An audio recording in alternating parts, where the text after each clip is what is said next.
Hello, this is Paula Herlock, and I just wanted to come on and just share with you some thoughts. Of course, I could have done this yesterday, which was September 22nd, which was the Autumn Equinox, but I wanted to make sure that I am not just parroting what other people are saying. I wanted to give myself the time to really settle in and make sure that the message that I'm bringing is useful, beneficial, and objective, not subjective.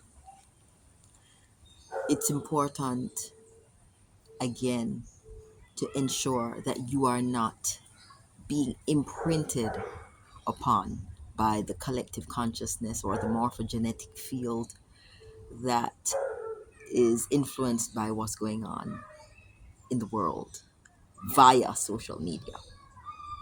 So that's why it's important to ensure that who you follow on social media are as close as possible to divine source and as far away as possible from any sort of corruption or any sort of agendas.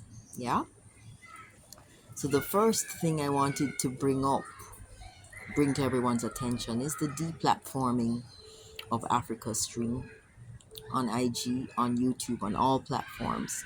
Why that's important is that it's important enough to a particular group to have deplatformed a, a group, a channel, a news channel that is bringing light to what's happening on the continent of Africa.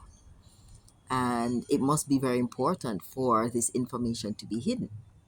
So, know that they're not there, please ensure that you still keep your eyes on what is taking place on the continent, because this is not back in the days when what happened over there didn't affect you.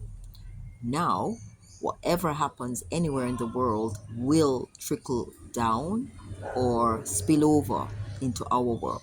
Plus, we need to pay attention to what's going on over there because it can very well visit this side of the world in short order. That's number one. Number two, I am noticing that there are lots of natural disasters associated with water happening all over Europe, happening all over the world. I'm watching it, I'm observing it, but I'm not absorbing it. Also, I've noticed that there's an uptick in the number of prophecies or persons who are able to dream of these prophetic events. I've noticed that there's an uptick of those all again around water. In fact, there was one recently where the Caribbean and Jamaica and all the islands have been put on alert that there is, possibly a disaster there.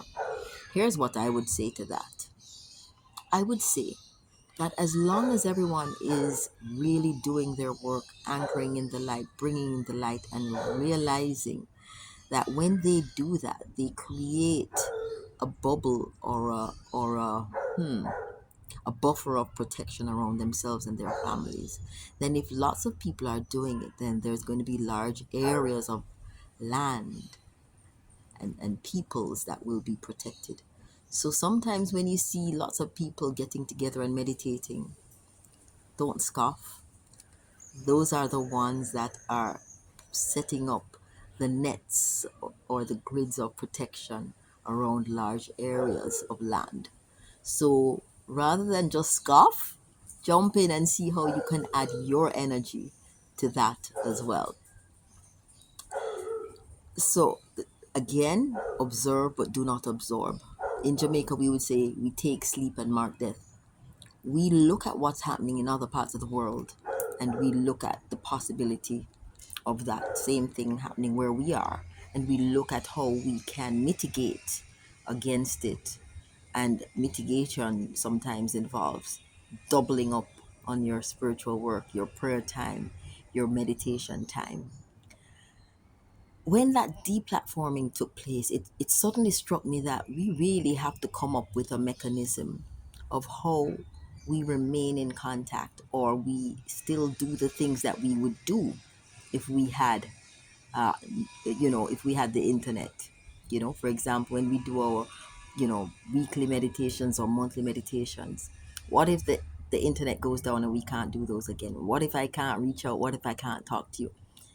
There should be a mechanism where all of us know that at 5 a.m. when we rise, we spend the time and we anchor in that light of protection for ourselves, for our family, for humanity. So let's all just double up on that practice as we move into October, because I think October is going to be a very interesting, I don't want to use the word challenging, I will say interesting month. So we all need to double up on our connection with divine source.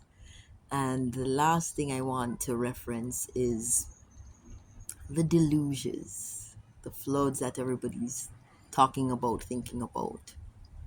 I've seen a lot of people saying there's going to be a lot of karma, a lot of revelations, a lot of truth coming out. How I'm going to choose to interpret that is to say that perhaps the deluge, the floods, are going to be floods of truth, floods of light, floods of karma coming in to create the balance, to bring back the balance into humanity, into this planet. So this is how I'm choosing to look at it. Of course, remember, every dream, every prophecy is subject to interpretation.